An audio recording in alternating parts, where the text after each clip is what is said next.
Good morning. Hello.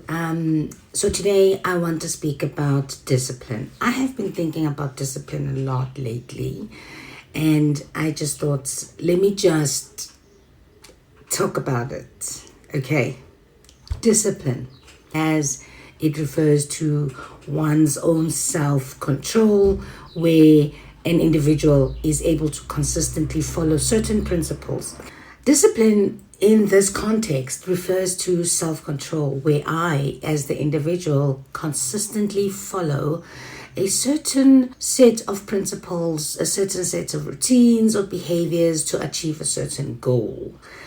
And discipline involves dedication, it involves patience and the ability to delay gratification for long-term success. So let me get into it. Now, when focused on behavior and expectation, discipline is the consistent application of self-control to align oneself, one's actions, to one set of goals, one set of values or standards, specific standards that one sets for themselves.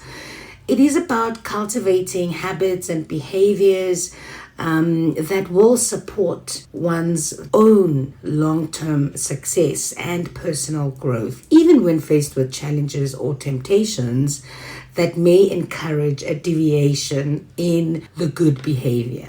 So, at its core, discipline is rooted in self-awareness and intention. It involves setting clear expectations of yourself as an individual, whether it is waking up early, maintaining a healthy lifestyle, completing tasks, or treating others with respect, depending on what your goal is in your self-development journey, and having the ability to hold yourself accountable to those standards that you set for yourself, regardless of external circumstances that you may be faced with. Discipline is often about delayed gratification, where short-term desires or impulses are sacrificed in favor of long-term benefits. For example, instead of indulging in distractions, a disciplined person would choose to stay focused on what is essential for the achievement of their own goals,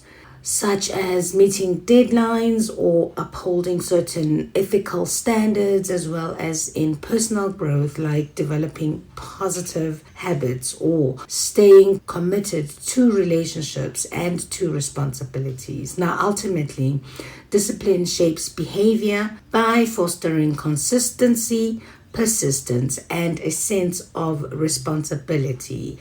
It's not merely about enforcing rules or restrictions, but about developing an inner strength that allows you to stay on course even when it is difficult or inconvenient to do so. It reflects a commitment to higher values and higher expectations, both from oneself and from one's interactions with other people. And how would I apply this definition of discipline and this principle of being a disciplined person to a person who is in recovery and is trying to improve themselves? In this instance, discipline is more than just a concept. It's a daily commitment to change, to healing, and to self-control, as mentioned earlier on. It's about making conscious decisions, intentional decisions every single day to align my own actions with my goals that I have in recovery, even when I have the urge to escape or to use anything.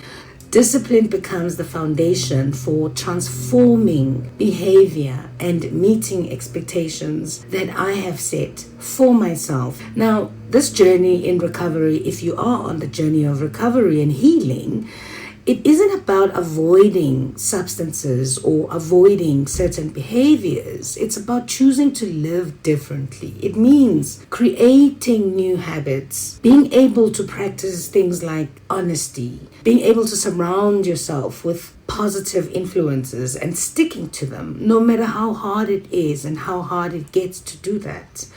There are moments when everything in people in recovery want to go back to old patterns because it is easier to do.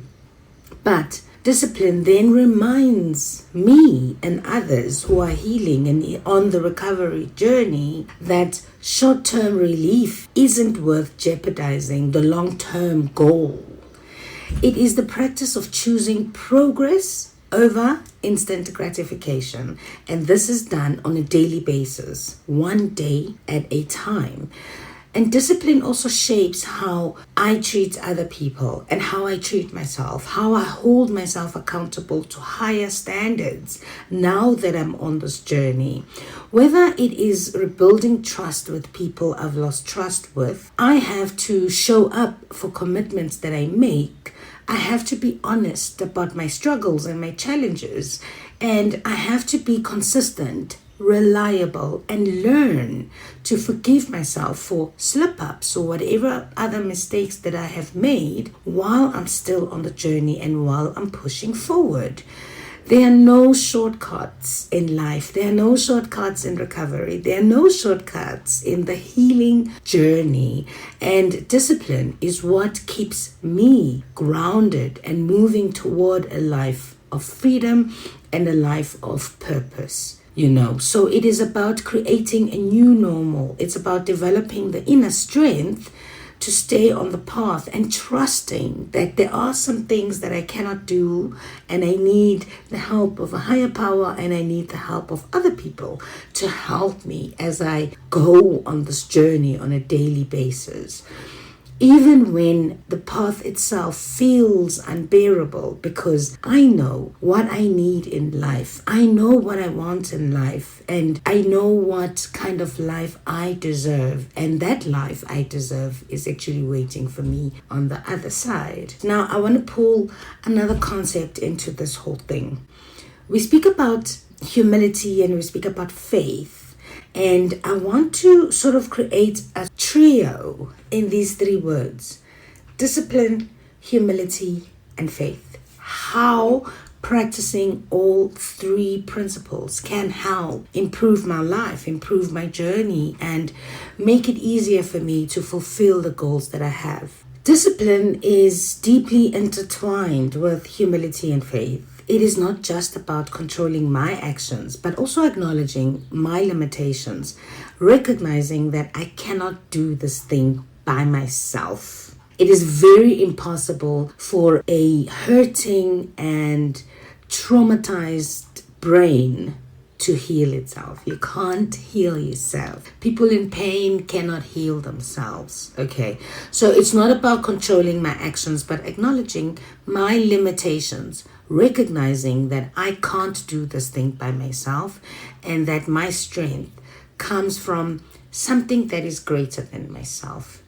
The realization of this requires humility and the willingness to admit that I am vulnerable and I need help, and the faith to believe that the healing is actually possible and will happen, even when it feels out of reach.